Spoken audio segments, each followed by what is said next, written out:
Hello students, एक बार फिर आप सबका स्वागत है। मेरे साथ मैं डिम्पल राणा और आपके लिए लेके आई हूँ आपके यूपी सैनिक एग्जामिनेशन के लिए अग्नि अस्त्र नंबर 3। यहाँ पर हम डिस्कस करेंगे सेट नंबर 3, जिसमें मैं आपको कराऊंगी आपके जीके सेक्शन के वो इम्पोर्टेंट क्वेश्चन जो आते हैं from your general science. General science से यहाँ पर every year 12 to 17 approx question है जो साइंस से ही पूछे जाते हैं। तो यहाँ पर मैं आपके लिए लेके आई हूँ 25 क्वेश्चंस का सेट जो होंगे प्योर जनरल साइंस से और जिन क्वेश्चंस के आने के बहुत ज्यादा चांस है। तो वीडियो को पूरा देखें, वीडियो को पसंद आए तो वीडियो को लाइक करें और ये आपके यूपी सैनिक 9th क्लास में बिल्कुल आपको एज इट इज देखने को मिलेंगे। तो चलिए बच्चों, स्टार्ट करते हैं आज का सेशन। स्टूडेंट, अगर आप प्रिपरेशन करना चाहते हैं विद द ज्योमेट्री स्कूल तो आप हमारे हॉस्टल बैचेस ज्वाइन कर सकते हो। That is target batch for RIMC, सफलता बैच फॉर RMS एंड कर्तव्य बैच फॉर ऑल इंडिया सैनिक स्कूल एंट्रेंस एग्जाम। यूपी सैनिक के लिए निश्चय बैच हमारा स्टार्ट होने जा रहा है। सो स्टूडेंट जो नेक्स्ट सेशन के लिए किसी भी एग्जाम में अपीयर होना चाहते हैं, they are most welcome in our hostel facility. इसके लिए आप एक बार हॉस्टल को विजिट करें, टीचर्स से मिले और किस तरीके से हम पढ़ाते हैं पहले आप आकर एक बार देख सकते हैं। एक छोटा सा एंट्रेंस टेस्ट आपको एडमिशन लेने से पहले देना होगा। अगर बच्चों बात करें आप यहाँ पर हॉस्टल में नहीं रहना चाहते और घर रहकर लाइव क्लासेस लेना चाहते हैं तो आप हमारी एक्सपर्ट फैकल्टी से लाइव क्लासेस भी ले सकते हैं डेली, जिसमें आपको ऐप के थ्रू रजिस्ट्रेशन करना होगा। यहाँ पर आपको डेली लाइव क्लासेस मिलेंगी। लाइव क्लास अगर आपकी छूट जाती है तो वो लाइव क्लास आपको एज अ रिकॉर्ड फॉर्म में मिलेंगी। साथ ही ऑलरेडी रिकॉर्डेड लेक्चर्स आपको मिलेंगे आपके कोर्स में। किसी भी एग्जाम की प्रिपरेशन आप कर सकते हैं और अगर आप हॉस्टल में रहना चाहते हैं तो आप हॉस्टल में रहकर भी तैयारी कर सकते हैं। इसके लिए आप हमारी वेबसाइट को विजिट कर सकते हैं कि किस तरीके से हमने सारे कोर्सेज को बनाया हुआ है। वेबसाइट है www.geometryschool.in या आप गूगल प्ले स्टोर से ऐप भी इंस्टॉल कर सकते हो। स्टूडेंट हॉस्टल की बात करें तो यहाँ पर सबसे जो मेन बात है वो है फी। तो यहाँ पर पेरेंट्स को फीस के लिए कंसर्न होने की नीड नहीं है इतना ज्यादा, क्योंकि यहाँ पर आप मंथली फीस भी सबमिट कर सकते हो। आपको फुल ईयर का ऐसा नहीं है कि एक बार में ही सबमिट करना होगा। आपको अच्छा लगे तो ही आप यहाँ पर कंटिन्यू करें। 8 to 5 PM यहाँ पर आपको डेली क्लासेस प्रोवाइड करते हैं। डेली आपके मिनी मॉक कंडक्ट होते हैं। एवरी थर्सडे और संडे महा मॉक कंडक्ट किए जाते हैं। कोई भी एग्जाम हो, RIMC, RMS, सैनिक, नवोदय, आप किसी भी एग्जाम के लिए प्रिपरेशन कर सकते हैं। आने से पहले एक बार आप इंफॉर्मेशन ले सकते हैं इन नंबर पर कॉल करके। तो चलिए स्टूडेंट स्टार्ट करते हैं आज का सेशन विद द 25 क्वेश्चन। तो बच्चों आप मुझे बताएंगे आपके 25 में से आज कितने क्वेश्चन बिल्कुल करेक्ट आए हैं। तो जितने भी क्वेश्चन आपको करेक्ट आएंगे आप मुझे कमेंट सेक्शन में जरूर बताएंगे कि आज आपने यहाँ पर कितने क्वेश्चन आपको ऑलरेडी आते थे। तो चलिए जल्दी से अपना पेन पेपर निकाल लीजिए और आपको यहाँ पर मुझसे पहले अपना आंसर लगाना है और मेरे बताने पर अपना आंसर चेक करना है। Which of the following is not the example of fertilizer? इनमें से कौन सा फर्टिलाइजर का एग्जाम्पल नहीं है? फर्टिलाइजर बेसिकली बच्चों क्या होते हैं? They are the inorganic compound जो बेसिकली फैक्ट्रीज में बनाए जाते हैं by using the inorganic compound. Potash, human waste, nitrogen, phosphorus, potassium का कॉम्प्लेक्स या अमोनियम सल्फेट। और जल्दी से अपना आंसर चूज कर लीजिए, फिर मैं आपको करेक्ट आंसर बताती हूं इसका। तो जल्दी से लगाएंगे अपना आंसर और कमेंट सेक्शन में मुझे बताएंगे क्वेश्चन नंबर 1 का करेक्ट आंसर क्या है। तो according to me human waste is a correct answer for this question because it is not a fertilizer, it is a manure because it is a organic waste। तो B option यहाँ पर बिल्कुल correct है। Potash, nitrogen, phosphorus, potassium का complex हम और fertiliser बनाते हैं और अमोनियम सल्फेट भी आपका एक फर्टिलाइजर का एग्जाम्पल है। ये तो ये तीनों ही फर्टिलाइजर के एग्जाम्पल है। But human waste, animal waste is considered as organic waste और we called it manure. It is a organic waste. तो B is the correct answer. चलिए जिसने बी ऑप्शन चूज किया उनको मिलता है 1 मार्क। आगे बढ़ते हैं। Yeast is use in the production of, yeast को बेसिकली कमर्शियली यूज किया जाता है किसके प्रोडक्शन के लिए? शुगर, अल्कोहल, हाइड्रोक्लोरिक एसिड और ऑक्सीजन। और जल्दी से आपका समय शुरू हो गया है, जल्दी से बताइए कि इसका करेक्ट आंसर क्या होगा। आई होप आपने अपना आंसर चूज कर लिया होगा। और यहाँ पर जो हम यीस्ट का यूज करते हैं वो यूज करते हैं फर्मेंटेशन के लिए। और फर्मेंटेशन में आपके शुगर को कन्वर्ट किया जाता है इनटू द अल्कोहल। तो अल्कोहल की प्रोडक्शन में फर्मेंटेशन का प्रोसेस यूज किया जाता है जिसको लुइस पास्चर ने डिस्कवर्ड किया था। तो यहाँ पर फर्मेंटेशन का प्रोसेस हम बोलते हैं। तो फर्मेंटेशन में कौन सी हम यहाँ पर यूज करते हैं? यीस्ट को हम यूज करते हैं for the production of alcohol. तो B is the correct answer. चलिए आगे देखते हैं। यूनिट ऑफ प्रेशर, प्रेशर की यूनिट इनमें से क्या होगी? Pascal, newton metre per square, poise या both A and B are correct. जल्दी से देख लीजिए, प्रेशर का मैं आपको फॉर्मूला भी बता देती हूँ। Pressure is defined as the force per unit area. तो what will be the correct answer according to this relation? I hope आपने अपना आंसर चूज कर लिया होगा एंड करेक्ट आंसर इज, अगर हम देखें तो फोर्स की यूनिट होती है न्यूटन और एरिया होता है मीटर स्क्वायर। तो न्यूटन पर मीटर स्क्वायर आप इस तरह से भी लिख सकते हैं, इस तरह से भी। और पास्कल ने एक लो दिया था प्रेशर को लेके, पास्कल लो जिसको कहते हैं, इसलिए उनके ऑनर में प्रेशर की यूनिट को पास्कल भी माना गया है। तो ए एंड बी दोनों ही यूनिट होती हैं प्रेशर की। तो D is the correct answer. चलिए आगे देखते हैं। Rubber is a, rubber basically क्या है? A good conductor, a insulator, both conductor और इंसुलेटर या none of these? Very simple question. Basically rubber आपका मेटल होता है या नॉन मेटल, और ये आपके क्या होते हैं? अपने अंदर से हीट और करंट पास कर सकते हैं तो कंडक्टर हैं, नहीं कर सकते तो इंसुलेटर हैं। तो क्या होगा इसका करेक्ट आंसर?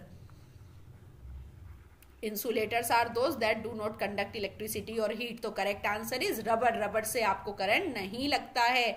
तो B is the correct answer, it is a insulator. चलिए आगे बढ़ते हैं। A common preservative used in jam and pickle. एक कॉमन प्रिजर्वेटिव, प्रिजर्वेटिव्स होते हैं to check the growth of micro organism. वो सब्सटेंसेस जो हम केमिकल यूज करते हैं अपने फूड को स्पॉइल होने से बचाने को, जो माइक्रोब्स की ग्रोथ को स्टॉप कर देते हैं, तो वो क्या है? Sodium benzoate, HCl, sodium chloride या कॉमन कॉपर सल्फेट। तो एक कॉमन प्रिजर्वेटिव अवेलेबल होता है मार्केट में जो जैम्स और स्क्वैशेस में, पिकल्स में डाला जाता है, वो क्या है? तो जल्दी से अपना आंसर चूज करिए और मुझे करेक्ट आंसर बताइए। According to me the correct answer is, I hope आपने चूज कर लिया होगा, जल्दी से बताएंगे क्या है आंसर। और इसका करेक्ट आंसर है sodium benzoate. Sodium benzoate and sodium Meta bisulphide, ये दो यहाँ पर केमिकल होते हैं जो मार्केट में अवेलेबल होते हैं। किसके लिए? For the food preservative. तो A is the correct answer. चलिए आगे देखते हैं। The property which allow metal to be hammered into the thin sheets. तो यहाँ पर हम मेटल को इनटू थिन शीट्स में कन्वर्ट कर सकते हैं, वो प्रॉपर्टी क्या कहलाती है? मींस आप यहाँ पर मेटल को बीट करके, जैसे कि आपका गोल्ड, सिल्वर, एल्यूमिनियम, आयरन, इनको अगर आप बीट करें तो आप इन्हें चेंज कर सकते हैं बारीक बारीक थिन शीट्स में। तो ये प्रॉपर्टी क्या कहलाती है? Ductility, malleability, sonorous, lustrous. और जल्दी से अपना ऑप्शन चूज करिए और आप मुझे अदर प्रॉपर्टी भी बता सकते हैं कि ये क्या डिफाइन करती हैं। तो ये भी प्रॉपर्टी आप मुझे बता सकते हैं कमेंट सेक्शन में कि इनके क्या मीनिंग है। तो किसी भी मेटल को हैमर्ड करना और शीट में कन्वर्ट कर देना क्या कहलाता है बच्चों?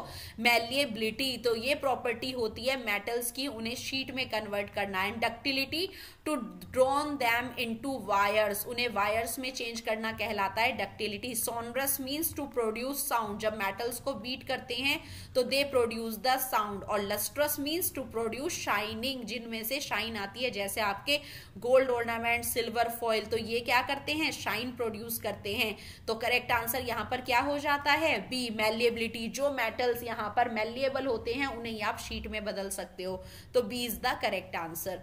विच of the following disease generally caused by smoke. बच्चों मोस्ट इंपोर्टेंट क्वेश्चन है आपके यूपी सैनिक के लिए, हैं तो सारे ही क्वेश्चंस बहुत इंपॉर्टेंट, बट इस तरह के क्वेश्चन एवरी ईयर यहाँ पर पूछे जाते हैं। तो स्मोक क्या होता है बच्चों? Basically smoke plus fog, smoke और फोग मिलके एक कंपाउंड बनाते हैं, that is smoke, that is very polluted, जो आपको क्या कर सकता है? Asthma, heart attack, brain disorder या मलेरिया। जल्दी से अपना आंसर चूज करेंगे एंड कमेंट सेक्शन में मुझे भी बताएंगे क्या इसका करेक्ट आंसर है।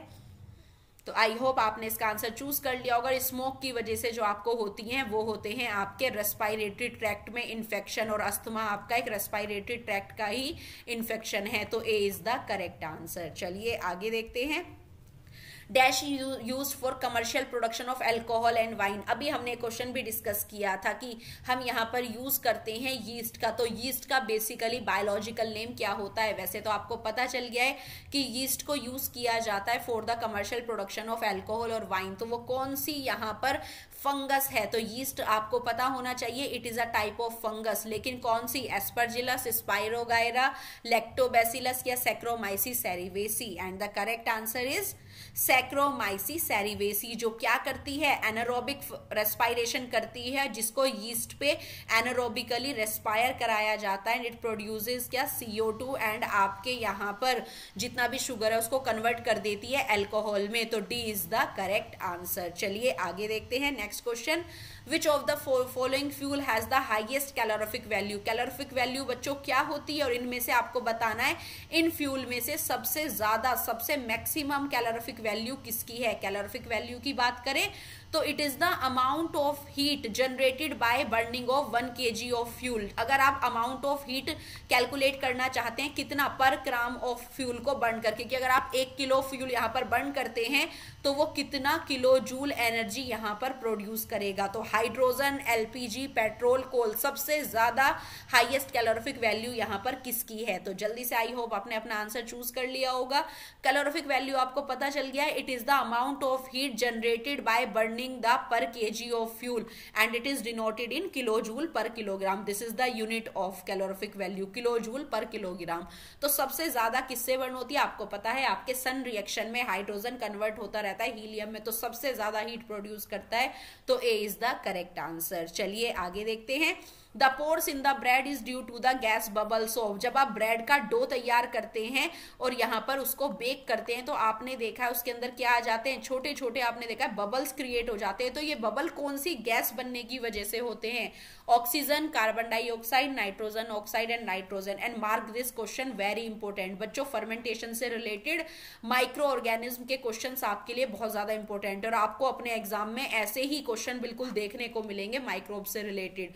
तो यहाँ पर जब एनारोबिक फर्मेंटेशन होता है मींस शुगर पे जब हम यहाँ पर यीस्ट को ग्रो कराते हैं तो यहाँ पर बनती है energy in a very limited amount और आपका अल्कोहल बनता है in the form of wine और अल्कोहल, और साथ ही निकलती है कौन सी गैस, कार्बन डाइऑक्साइड। तो जो यहाँ बबल्स बनेंगे वो किसके हैं, ब्रेड बनाना हो, चाहे में पेस्ट्री बनाना हो या अल्कोहल बनाना हो, तो जो गैस यहाँ पर रिलीज होती है वो है आपकी carbon dioxide. B is the correct answer. Next question, when a charged balloon attached to a wall without any help then dash force is in action। अगर आपने देखा होगा यहाँ पर बैलून होते हैं या आपकी सिल्क क्लोथ होता है, कोई सिल्क फाइबर होता है, या आपके बाल जो आयनाइज हो जाते हैं सर्दियों में शैम्पू करने से, हीट में बैठने पर, तो यहाँ पर जो इनमें चार्ज बैलून है वो दीवार की तरफ अट्रैक्ट हो रहा है। तो वो कौन से फोर्स की वजह से हो रहा है, मैग्नेटिक फोर्स लग रहा है, मस्कुलर फोर्स लग रहा है, इलेक्ट्रोस्टैटिक फोर्स लग रहा है, या फोर्स ऑफ ग्रेविटी जो उसे वॉल अपनी तरफ अट्रैक्ट कर रही है। तो यहाँ पर आपको पता है ये बैलून या तो पॉजिटिव चार्ज है या नेगेटिव चार्ज है। तो इट मीन्स ये किसकी वजह से अट्रैक्ट हो रहा है, ड्यू टू इट्स चार्ज, क्योंकि इसके अंदर क्या है, ये चार्ज बॉडी हो चुकी है और ये अपोजिट चार्ज की वजह से, वॉल के चार्ज की वजह से अट्रैक्ट हो रहा है। It is a type of non contact force. ये एक नॉन कॉन्टैक्ट फोर्स है, जैसे कि आपका मैग्नेटिक और इलेक्ट्रोस्टैटिक फोर्स होता है, तो ये फोर्स अप्लाई होता है due to the production of charge. तो C is the correct answer. Which of the following is used as modulator in nuclear reactor। जो हम रेडियो एक्टिव एलिमेंट यूज करके न्यूक्लियर रिएक्टर में रिएक्शन करते हैं उसमें जो हम मॉड्यूलेटर लगाते हैं इसके पावर प्लांट में, वो किसका बना होता है, थोरियम का, ग्रेफाइट का, रेडियम का, पाइन का।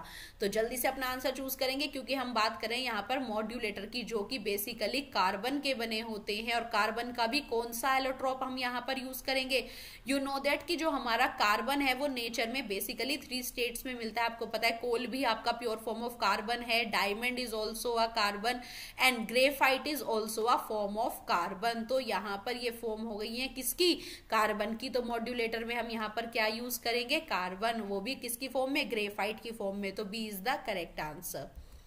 स्टूडेंट वीडियो अच्छा लगे तो लाइक जरूर करें, वीडियो को शेयर करें अपने दोस्त के साथ। बच्चों बेल आइकन को कर लीजिए प्रेस और चैनल को सब्सक्राइब, क्योंकि यहाँ पर आपको आपके सारे इंपॉर्टेंट सेक्शंस के क्वेश्चन मिलने वाले हैं। यूपी सैनिक के लिए पूरी तैयारी हम आपकी करा रहे हैं। सबसे पहले करेक्ट आंसर की हम आपको प्रोवाइड कराएंगे, तो वीडियो को लाइक जरूर करें और चैनल को सब्सक्राइब कर लीजिए। चलिए आगे बढ़ते हैं नेक्स्ट क्वेश्चन पर। Law of reflection state that, law of reflection जो होता है वो आपका क्या स्टेट करता है, angle of incidence is always equal to angle of reflection, angle of reflection more than angle of incidence, angle of reflection is less than angle of incidence, या it is not equal. तो यहाँ पर जो law है, जो आपको पता है कि इंसिडेंट रे जब फॉल होती है और ये रिफ्लेक्ट बैक होके जाती है, और अगर हम इस पर एक नॉर्मल ड्रॉ करते हैं तो ये एंगल आई इक्वल टू होता है angle r in any of the condition, चाहे आपका सरफेस इर्रेगुलर हो या रेगुलर हो, जितने एंगल से जाएगी उतने ही एंगल से लाइट आएगी और उतने से ही जाएगी, लेकिन ये एंगल आपके बिल्कुल क्या होंगे, इक्वल होंगे। तो angle i always equal to angle r, और यही लॉ ऑफ रिफ्लेक्शन कहता है कि angle of incidence is equal to angle of reflection. तो A is the correct option, यहां पर ए ऑप्शन हो गया बिल्कुल करेक्ट। चलिए आगे देखते हैं। The set of term pertaining to reproduction are given below. Choose the set that has incorrect combination. बच्चों सबसे पहले तो incorrect को highlight कर लेंगे। जो यहाँ पर reproduction को लेके कुछ terms दी गई हैं, लेकिन इनमें एक set बिल्कुल गलत है, आपको उसी को यहाँ पर choose करना है। Sperm testis, sperm duct, penis, menstruation, egg, oviduct, uterus, sperm, oviduct, egg, uterus, ovulation, egg, uterus, oviduct। तो यहाँ पर कौन सा statement बिल्कुल correct incorrect है? तो I hope आपने choose कर लिया होगा। Sperm testis, sperm duct, penis, ये सब किसके हैं? मेल रिप्रोडक्टिव ऑर्गन है। मेंस्ट्रुएशन, एग, ओविडक्ट, यूट्रस, ये सब फीमेल रिप्रोडक्टिव ऑर्गन के पार्ट है। स्पर्म, ओविडक्ट, ये तो बच्चा तीनों हो गए हमारे फीमेल के, लेकिन स्पर्म कहाँ प्रोड्यूस होते हैं? मेल की बॉडी में। तो ये वाला स्टेट आपका हो गया इनकरेक्ट। तो यही स्टेटमेंट हमको चूज करना था जो बेसिकली इनकरेक्ट है। तो ओवल्यूशन, एग, यूट्रस, ये सब फीमेल के अंदर एक्टिविटीज होती है, ओवल्यूशन फीमेल के अंदर होता है। तो ये स्टेटमेंट इनकरेक्ट है, तो सी इसलिए हो गया आपका करेक्ट आंसर, क्योंकि आपको हाईलाइट करना था सी इनकरेक्ट को ही। चलिए आगे देखते हैं। विच of the following is a renewable resource, means जिसको आप रिन्यू कर सकते हो, जो जल्दी से एग्जॉस्ट ना हो, तो जिसको हम इनएग्जॉस्टिबल रिसोर्सेज भी कहते हैं। कोल, विंड, गैसोलीन या ऑयल। बहुत सिंपल क्वेश्चन है, 5 सेकंड्स है आपके पास, जिसको आप वापस से जल्दी से रिन्यू कर सकते हो, वो यहाँ पर कौन सा एनर्जी सोर्स है? कोल, विंड, गैसोलीन या ऑयल। तो कोल आपका कैसा है? Non renewable. गैसोलीन, एक बार ऑयल अगर जल्दी से खत्म हो जाते हैं तो ये सब क्या है? Non renewable. लेकिन विंड एवरीडे आप रिजनरेट कर सकते हो, विंड मिल आपका एक रिन्यूएबल एनर्जी सोर्स का यूज है। तो बी यहाँ पर हो गया करेक्ट आंसर। चलिए आगे देखते हैं। आई होप आप सबके अभी तक सारे आंसर करेक्ट होंगे। स्कोर मेरे साथ जरूर शेयर करें कमेंट बॉक्स में। Select the correct statement from the following, इनमें से कौन सा स्टेटमेंट बिल्कुल करेक्ट है? विविपोरस एग ले करते हैं, एक्सटर्नल फर्टिलाइजेशन स्पैरो में भी होता है, अमीबा बाइनरी फिजन से रिप्रोड्यूस करता है, और zygote is a single cell, zygote एक सिंगल सेल है। तो यहाँ पर करेक्ट स्टेटमेंट क्या है? आई होप आपने चूज कर लिया होगा, इसको हाईलाइट कर लीजिए। विविपोरस तो होते हैं बच्चों जो यंग वंस को बर्थ देते हैं। एक्सटर्नल फर्टिलाइजेशन स्पैरो में नहीं होता, स्पैरो में इंटरनल होता है, एक्सटर्नल फ्रॉग फिशेस में होता है। अमीबा रिप्रोड्यूस करता है, यस, बाइनरी फिजन से। अमीबा अपनी बॉडी को चेंज करता है into the two daughter cell by the binary fission। Zygote एक सिंगल नहीं डिप्लॉइड सेल है, जो स्पर्म और ओवा के फ्यूजन से बनी है। तो it is a diploid cell, not a single cell. तो सी यहाँ पर बिल्कुल करेक्ट है कि अमीबा यहाँ पर जो रिप्रोड्यूस करेगा वो कौन से प्रोसेस से करेगा? बाइनरी फिजन, अपनी बॉडी को 2 पार्ट्स में 2 डॉटर सेल में ब्रेक कर लेगा। तो C is the correct answer. The metal which is use to coat iron in the process of galvanization. बच्चों गैल्वेनाइजेशन प्रोसेस होता है इलेक्ट्रोप्लेटिंग का, जिसमें हम अपना डिजायर्ड मेटल, अपने यहाँ पर जिस मेटल पर हम उसको कोट करना चाहते हैं, that process is known as galvanization. तो आयरन के ऊपर यहाँ पर हम गैल्वेनाइजेशन किस मेटल का करते हैं? कौन सा मेटल को हम आयरन के ऊपर उसको रस्टिंग से बचाने के लिए गैल्वेनाइज करते हैं? क्रोमियम, जिंक, सल्फर या सिल्वर। और आई होप आपको इसका आंसर पता होगा, because galvanization is the process of coating zinc onto iron। Iron के ऊपर जिंक की कोटिंग करना ही गैल्वेनाइजेशन कहलाता है। And this is very very important question for your examination. Every year इससे रिलेटेड एक क्वेश्चन आता है, उसको थोड़ा सा वो मॉडिफाई कर देते हैं, कभी आपसे मेटल पूछ लेते हैं, कभी आपसे प्रोसेस का नेम पूछ लेते हैं। तो ये क्वेश्चन बहुत इंपॉर्टेंट है। B is the correct answer. World's AIDS day celebrated on. AIDS day acquired immuno deficiency syndrome का दिवस किस दिन मनाया जाता है? फुल फॉर्म क्या है? Acquired immuno deficiency syndrome. तो ये किस दिन मनाया जाता है? दिसंबर 3, दिसंबर 1, दिसंबर 10 या 24? जल्दी से अपना आंसर चूज करेंगे, कमेंट सेक्शन में मुझे बताएंगे। एंड करेक्ट आंसर इज 1 दिसंबर को हम क्या करते हैं? एड्स डे मनाते हैं। तो B is the correct answer. चलिए आगे देखते हैं। Two forces each of 20 Newton act simultaneously on a body. The maximum net force और the minimum net force. यहाँ पर two forces लग रहे हैं एक बॉडी पर 20 न्यूटन, इधर से 20 न्यूटन, तो मिनिमम फोर्स नेट फोर्स कितना होगा? तो अगर यहाँ पर आपको पता है बच्चों सेम डायरेक्शन में फोर्स लगता है तो इसका सम हो जाता है, और अगर मैं किसी ब्लॉक पर दोनों तरफ से अपोजिट दिशा में डायरेक्शनली फोर्स लगा रही हूँ तो यहाँ पर वर्क हो रहा है बिल्कुल जीरो, तो नेट फोर्स हो जाएगा बिल्कुल जीरो। तो यहाँ पर ये क्या हो जाएगा? सब्सट्रैक्ट हो जाएगा। अगर अपोजिट डायरेक्शन में और सेम डायरेक्शन में है तो एड अप हो जाएगा।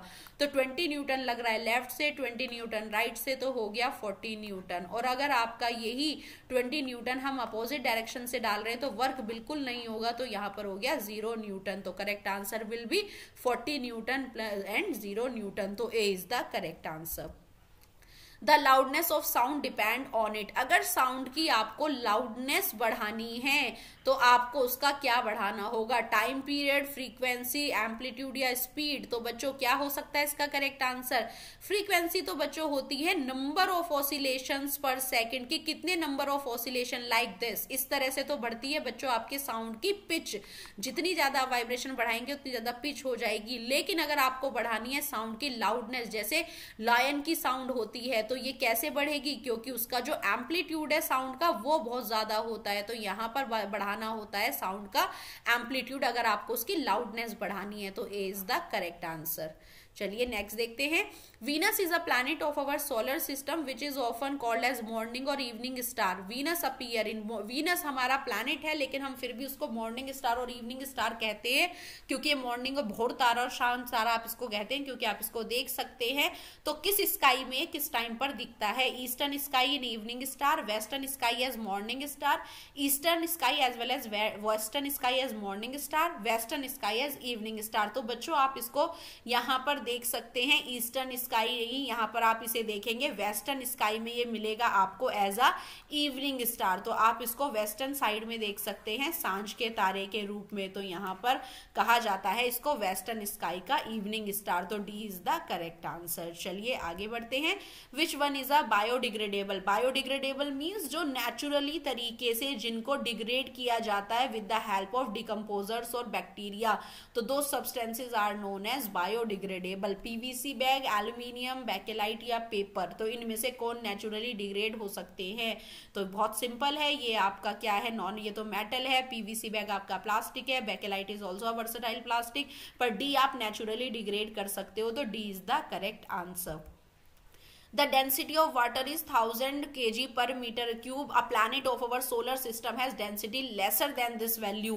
वाटर की डेंसिटी से भी किस प्लैनेट की डेंसिटी सबसे कम होती है? Mercury, Venus, Saturn. मीन्स अगर हमने इसको पानी पर डाल दिया तो ये पानी पर फ्लोट करने लगेगा। और ये कौन सा प्लैनेट है? सैटर्न। इसकी डेंसिटी वाटर से भी कम होती है, बहुत लाइट वेट होता है।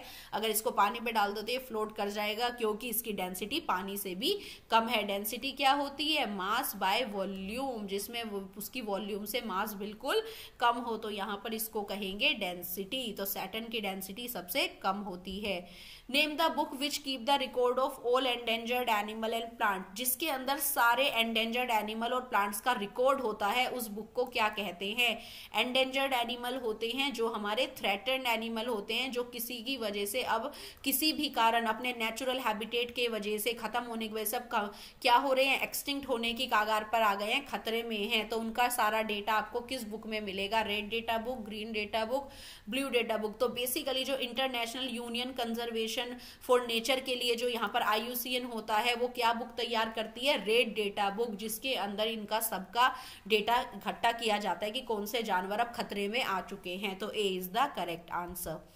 Dash are those species of plant and animal which are found exclusively in particular area.